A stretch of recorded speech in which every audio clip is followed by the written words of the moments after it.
الخطب الاثنين، موضوع الاثنين، ايوه كده. صوماليا أوجاد لغا ممنوع، ما في غزن، ما في أكل جاد، كل الناس حوصن حوصن حوصن والوجه وين ما شاء الله. دad كده واي عيلين واي حوصين 4 بري 6 بري. اوكي ربع جاد وحو مريا $50. ايوه ايوه هذا مشكلة كثير والله، مشكلة كثير. الليل انا اعرف خطو خطو. ربع هلب لو وحو مريا 1.05. اوكي مسكو ديجمان مش سوا سوا. ايوه مش سوا سوا. ها dadkii khaadka ganacsan jiray way cawaadayaan. maxay u cawaadayaan? way jadkii la way ka ganacsaayeen, kuwii hilbaha gadaayeen waxarabna wayaan.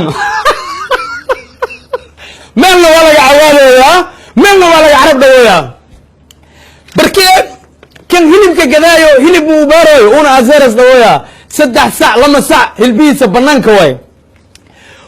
war waxaa la soo salaamoya waalidiintii hore loo tagi jiray salaan ayeeyaa la soo salaamoya, habaryara la soo salaamoya, adeera la soo salaamoya, hooya ma sha Allah.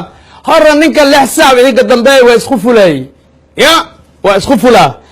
inta waxaas dhigaa dhalo, inta sigaaras dhigaa, inta bacas dhigaa, inta barkanas dhigaa, waa ku fulan yahay. meel ma aadi karo, waalid ma salaami karo, walaal ma salaami karo, ehel ma salaami karo. aboor waa hilib markii 35 ka bixisid, nus kiilo 70 ka bixisid, kiilo 140 ka bixisid, adii ilmaha bac ku shiwatiin mininka tagtid ya lafta la isku gogamo. abo lamadan bari dadka dhan waa xooseen, waa la ayili khanja ka soo baxay khanjo. hidaha iyo dhaqanka la cunooya canab, khub canab oo meel xooran abadkay ma arkin, khub canba meel xooran abadkay ma arkin, khub babay meel xooran abadkay ma arkin. la fallo guri waxaan ku arkay ganfuur geel horta yaala ganfuur